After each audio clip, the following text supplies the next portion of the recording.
Bonjour à tous et bienvenue sur la chaîne, j'espère que vous allez bien. Aujourd'hui on se retrouve pour une petite revue sur comment se monter un très beau casque pour faire de l'airsoft. Et c'est tout de suite après l'intro.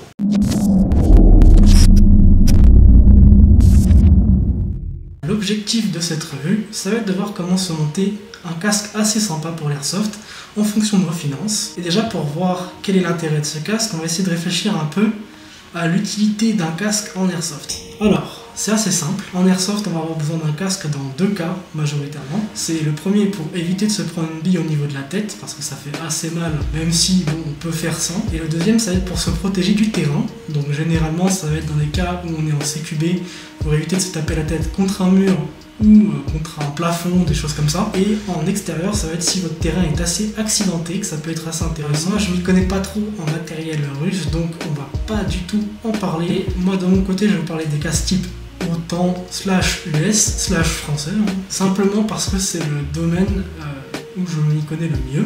Donc pour faire simple, on va déjà éliminer un certain nombre de casques d'entrée de jeu. Ce que je vous déconseille, c'est avec les vieux casques, et quand je dis vieux casques, tout ce qui est avant les années 2000. Donc de la Seconde Guerre mondiale aux années 2000, ça dégage. Et globalement, le casque que vous voyez souvent, qui est pas très cher, c'est le M88, le PSGT. Donc vous voyez soit en version normale, soit en version avec une vitre de protection type GIGN. Honnêtement, c'est pas un très bon casque, oubliez tout de suite. Le deuxième casque que je conseille, on va dire à moitié, c'est le Mitch 2000. Et sous toutes ces appellations, il y a plein de versions du Mitch. Parce que c'est un casque qui n'est pas super stylé à proprement parler et qui n'est pas super pratique non plus. Il y a quelques petits défauts sur son casque et c'est normal, c'est un vieux casque maintenant, il a plus de 20 ans. Donc c'est pour ça que je le conseille à moitié. Je vais vous le conseiller dans le cas où vous voulez vraiment un casque à pas cher. On peut en trouver dans les 20 à 30 euros, déjà équipé de rails latéraux et de support de vision nocturne. Dans ce cas-là, pourquoi pas si vous voulez pas mettre plus d'argent dans votre casque. Ensuite, moi, ce que je vais vraiment vous conseiller, c'est les casques type Fast. Alors, il y a plein de générations du Fast, et plein de modèles. On verra ça un peu après. Ensuite, prochain casque que je conseille encore une fois à moitié, c'est le Crye Airframe. Alors ça, c'est assez simple de voir pourquoi. C'est que c'est un casque qui est fait en, on va dire, deux parties. Il y a une partie surélevée au niveau du haut du casque. Et ça, c'est pas super simple pour venir y mettre des accessoires. Qui plus est, pour tout ce qui va être élément type couvre-casque, c'est beaucoup plus compliqué à trouver et c'est pas les mêmes prix. Enfin, dernier casque que je vais conseiller, c'est tout ce qui va être Team Wendy, donc le Exfil notamment. Alors ça, c'est un peu plus cher que les Fast, mais c'est un petit peu plus moderne. Attention par contre, au niveau des rails, c'est pas compatible avec les mêmes accessoires que ceux des Fast, c'est du M-Lock. Alors aujourd'hui, moi je vais vraiment partir sur un casque type Fast. L'avantage, c'est qu'il est utilisé par plein de corps d'armée différents. Donc même si vous voulez faire une tenue qui n'a pas forcément une inspiration particulière, vous aurez quand même une tenue globalement cohérente avec une tenue type soit force d'intervention, soit militaire. Donc sur les Fast, on va venir retrouver deux modèles, on va dire, bien spécifiques sur l'ensemble des générations du Fast. Vous avez d'abord le Fast, que je vais dire le Fast balistique. Globalement, ça va regrouper tous les Fast qui sont faits pour être impactés soit par de la frag, soit par du petit calibre. Et vous avez les Fast type Jump, donc des casques qui sont utilisés par les parachutistes ou des fois dans des cas d'assaut maritime. De mon côté, je vais venir vous conseiller généralement les casques type balistique parce que les casques aérés, en réalité, ça n'a pas grand chose et ça a moins de rigidité structurelle. Premièrement, je vais vous présenter ce casque. Ici, c'est une version pas très chère. C'est un casque Emerson Gear, un Fast maritime, il me semble. En tout cas, c'est une version high cut. Vous pouvez le voir, il n'y a rien qui protège l'oreille. Et ces casques-là sont vraiment super parce que, comme vous pouvez voir, vous avez plein de manières de les accessoiriser. Et honnêtement, ça fait la différence sur le terrain. En termes de prix, c'est un casque que vous allez retrouver dans les 30 à 40 euros. Généralement, on va dire dans les 35, notamment sur Taiwan Gun. C'est ici que je l'ai acheté. Comment se compose ce casque? Eh bien, vous avez la partie externe en plastique dur. Vous avez généralement tout un tas de velcro pour y mettre soit des patchs, soit des accessoires qui se mettent en velcro. Vous avez un support de vision nocturne à l'avant et des rails latéraux. Parlons un peu de l'accessoirisation des casques. Donc premièrement, vous pouvez mettre petite touche de custom, c'est les patchs. Alors à titre personnel, les patchs que je vais recommander, ça va être les patchs d'équipe, les patchs nationalité et globalement les patchs, on va dire, qui vont pas faire de controverse sur les terrains. Donc on va éviter les patchs type moral, les trucs où on marque des trucs typiquement airsofter ou des machins un peu beaufs. Personnellement, ça c'est un truc que j'aime pas trop voir sur les terrains, ça fait vraiment une mentalité gamine. Et alors oui, on est là pour s'amuser sur les terrains, mais si on peut éviter de ressembler à des beaufs, c'est pas mal. Donc ici pour l'exemple, on va y mettre des petits patchs de nationalité. Alors là, j'ai que des patchs US, malheureusement.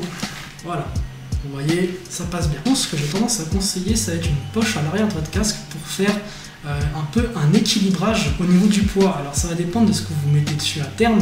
Si vous avez, je sais pas, des supports de vision nocturne, des bras de vision nocturne, des caméras, etc., etc., ce sera à vous de voir ce qui ira le mieux pour répartir ce poids. Mais généralement, une petite poche à ce niveau-là avec un contrepoids ou une poche par exemple pour batterie externe, je vais vous montrer ça tout de suite. Donc, vous voyez, ça se met à l'arrière en velcro. Et ça donne tout de suite un peu plus de matière sur votre casque et ça le rend tout de suite un peu plus stylé. Pareil, c'est des poches sur lesquelles vous avez des emplacements pour des velcro. Et ici, typiquement, vous en avez un à l'arrière. Voilà. Autre élément que j'ai tendance à conseiller pour tous les joueurs qui font du CQB, c'est un strobe. Ici, petit strobe, je crois que c'est un Emerson aussi, celui-là, c'est Repro du Manta. Donc c'est un truc qui va venir flasher rouge. Là, j'ai pas de pile dans celui-là, mais je vais vous en montrer un tout à l'heure qui fonctionne un peu mieux. Ça, c'est dans les 15 €, pareil, c'est pas très cher. Et ça a au moins pour avantage de pouvoir vous mettre out avec un signal lumineux. C'est assez intéressant pour les terrains où il fait généralement sombre et où vos adversaires ne pourront pas forcément voir que vous êtes out et ça vous évitera de vous manger trop de billets. Et donc généralement, moi je conseille de venir le mettre sur le dessus du casque tel quel. Enfin, on va dire le dernier accessoire qui peut avoir une réelle utilité sur les terrains, en dehors de tout ce qui va être à l'avant du casque et qui va se mettre sur le support vision nocturne, mais ça va être les casques de communication. Alors, gros disclaimer avant de parler des casques de communication, je vous déconseille spécifiquement les vrais casques, on va dire les versions militaires, trop chères, ça sert à rien, et certains modèles, notamment de chez Earmor, qui ont quelques difficultés sur la fiabilité, notamment les câbles qui pètent beaucoup trop vite. On est environ, je pense, 3 ou 4 dans l'équipe à avoir eu des problèmes avec le matos de Earmor. Donc si ça vous fait vraiment plaisir de l'acheter, n'hésitez pas, mais pensez à racheter un câble de rechange et un fer à souder. Ici j'ai typiquement la version que je reconseille par contre, c'est le faux M32 de chez Watson.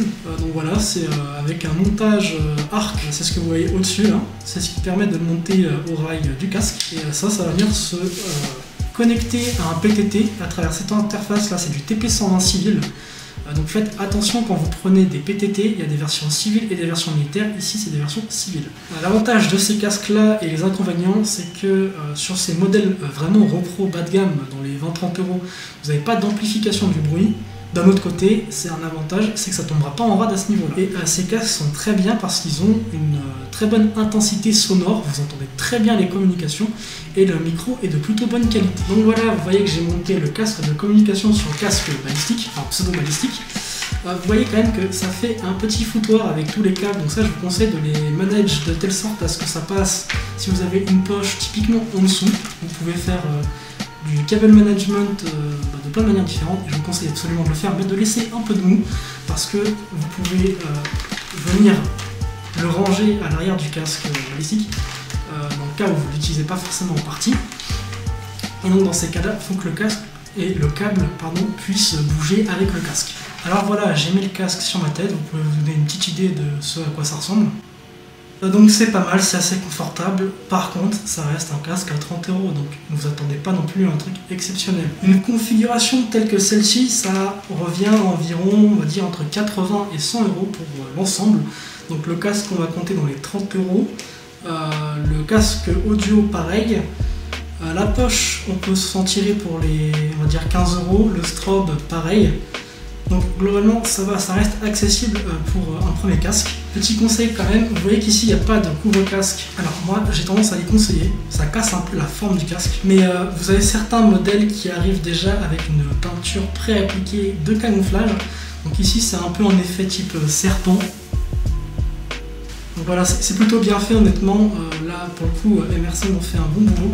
Dans le cas où vous achetez un casque typiquement couleur unie, vous pouvez le faire aussi vous-même. Il faudra juste globalement 2 bombes de peinture et un petit filet type sac à patates et ça fera le pas. Je vais quand même vous montrer l'intérieur du casque, donc vous allez voir que c'est assez simple. Voilà. Donc basiquement c'est du polystyrène de telle sorte à ce qu'il ne puisse pas se désagréger quand même, avec des velcro dessus et des petits pads en mousse. C'est relativement confortable, même si je dois avouer il se fait des technologies qui sont quand même bien meilleures de nos jours. Et on va en parler sur le prochain casque que je vais vous présenter tout de suite. Vous voyez, on est déjà sur un casque un peu différent, ça reste toujours un Fast. C'est les nouvelles générations de Fast, donc pour les reconnaître c'est assez simple, c'est les velcro qui sont un peu différents, je vous mettrai une incrustation, mais ça n'a pas vraiment d'importance sur la génération, ce qui va nous intéresser c'est plus la qualité intrinsèque du casque, et c'est des casques, ceux-là qui sont un petit peu plus chers, on est dans les 55 à 65 €. Pour vous montrer directement le confort, donc on est sur un système bien mieux agencé à l'intérieur, beaucoup plus de mousse, de la mousse de bien meilleure qualité, et une plage de réglage et une molette de réglage qui est bien mieux foutu. Donc toujours en termes de configuration, alors ça c'est toujours vous qui voyez, mais ici vous voyez bien que j'ai mis un couvre-casque, alors là il est en multicam, vous avez plein de couleurs. Ça c'est un couvre-casque Emerson, c'est un couvre-casque qui vaut beaucoup trop cher pour ce que c'est, on est sur presque 40 €, ça me fait mal de le dire. Mais bon, ça c'est vous qui voyez, il y a plein de modèles de couvre-casque, honnêtement prenez pas ça, c'est trop cher. Il y a une repro qui est sortie il n'y a pas longtemps sur AliExpress du même type de couvre-casque, parce que moi le problème que j'avais avec les couvre-casques multicam c'est que les côtés sont généralement en coyote sur la mèche là. J'aime pas du tout ça. Et je crois que c'est la marque Kolinkov sur AliExpress qui en a fait une version assez similaire. Alors je pourrais pas vous dire si c'est mieux ou moins bien. En tout cas c'est beaucoup moins cher pour environ 15 €. Comme je vous en parlais tout à l'heure, on a plusieurs types de strobes. Là je vous ai montré tout à l'heure le Manta. Il y a un strobe beaucoup plus gros qui est celui-ci. Je vous mettrai encore une fois la référence dans la description. Beaucoup plus cher, là on est sur pas loin de 30 €. Quand même meilleure qualité, beaucoup plus d'éclairage. Je vais vous montrer ça tout de suite. Voilà. À l'arrière, vous allez aussi retrouver un truc que j'aime bien, moi, ça s'appelle une V-Light. Bon, il y a d'autres noms, E-Light, etc. C'est un petit bâton lumineux qui fonctionne avec des piles. Donc je vais vous l'allumer. Ici, violet, il n'y avait pas d'autre couleur. Honnêtement, ça sert à rien, mais c'est un peu stylé quand même d'avoir des petits accessoires additionnels. Moi j'aime bien.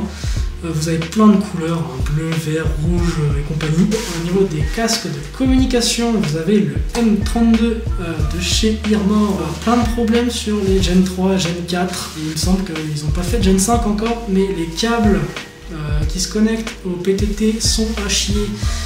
Faut les changer soit dès le départ, soit une fois que ça pète. Si ça vous arrive sur le terrain, bah, vous êtes un peu comme un con parce que vous aurez plus de com. Donc ici c'est un câble que j'ai trouvé sur AliExpress hein, pour 2 € il me semble. C'est un câble type TP120 d'hélicoptère. Ce que vous voyez aussi de différent sur ce casque là, c'est le montage du casque de com. C'est un montage rack qui est vraiment bien mieux que les montages arc classiques. En tout cas, je trouve que c'est pas mal intéressant du fait que vous pouvez vraiment le moduler dans plein de sens différents. Je préfère vraiment ce modèle-là, notamment parce qu'il appuie beaucoup moins sur les oreilles. Qu'est-ce que c'est chiant, les casques qui appuient sur les oreilles, ça fait mal très rapidement. Pareil, vous voyez ici des petits patchs custom de l'équipe. Là, c'est nos positions dans l'équipe. Voilà. Pareil de l'autre côté, petit patch US un peu custom infrarouge. Ici à l'arrière vous voyez une belle poche batterie. Donc en somme on a fait le tour de tout ce qu'on peut mettre sur un casque. Alors il y a quelques autres éléments que vous pouvez venir rajouter. Vous avez notamment un truc que moi j'aime bien mais que j'ai pas encore acheté sur ce casque là. C'est les petites lampes latérales que vous pouvez mettre sur les rails. Alors j'avais une repro de Surefire HL1, c'est pas trop adapté pour ce type de casque là, c'est plus pour les beach. Pareil si vous voulez un peu de déco, un truc pour rendre le casque un peu sympa, vous pouvez mettre un bras de vision nocturne. Alors il y a plein de modèles, hein. Il y a les Rhino, il y a les Wilcox. Il y en a pour pas très cher, un Wilcox ça vaut à peu près 10 balles en version plastique si vous voulez juste rajouter un petit truc un peu fancy à l'avant. Et aussi un élément que vous pouvez customiser, c'est le support de vision nocturne. Si vous vous filmez, je vous conseille de mettre des supports en alu CNC, un peu comme celui-ci. Ça améliorera la rigidité de votre support. En somme, voilà pour les casques qu'on va pouvoir retrouver notamment au niveau des Opscore.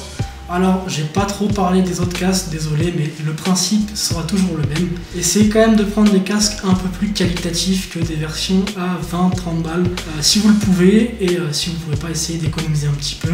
Certes, ça fait un peu mal à mettre un billet comme ça dans un casque quand vous commencez l'airsoft. Donc moi ce que je vous conseille c'est de prendre le casque nu et de l'équiper petit à petit. Ça coûte cher certes, mais au moins si vous avez une bonne base de départ, et ben vous serez parti pour avoir beaucoup moins de matos qui vont sur les pattes. N'hésitez pas à mettre des couvre-casques, c'est vraiment un truc que je recommande. Les casques nus couleur uni, bon, ça peut le faire pour une tenue full black, full uni, pareil. Mais ça rend quand même un peu mieux avec un couvre-casque. Et surtout, faites attention. Si vous voulez faire une tenue camo, ne prenez surtout pas de casque et d'accessoires en noir avec. Ça rend pas bien. Si vous mettez un couvre-casque, tous les éléments noirs du casque vont ressortir, c'est pas très beau. Mais partez sur la couleur que vous avez le plus sur votre tenue. Typiquement multicam, ça va être les couleurs un peu sablées, les woodland, etc. couleur verte. Et tout ce qui va être multicam black, full noir, full gris, etc. Là, vous pouvez envisager de mettre des des casques intégralement noirs, voire avec un couvre-casque de la bonne couleur, typiquement du Wolverine, ce genre de choses, parce que ça n'existe pas les casques dans ces couleurs-là. Mais au moins vous aurez un truc raccord. Si vous avez des questions, n'hésitez pas à laisser un commentaire, j'essaierai d'y répondre dans un temps assez correct. Enfin voilà, merci d'avoir regardé la vidéo. Si vous êtes arrivé jusqu'ici, c'est vraiment très gentil de votre part de l'avoir regardé en intégralité. Je vous dis à une prochaine vidéo. Sur ce, ciao!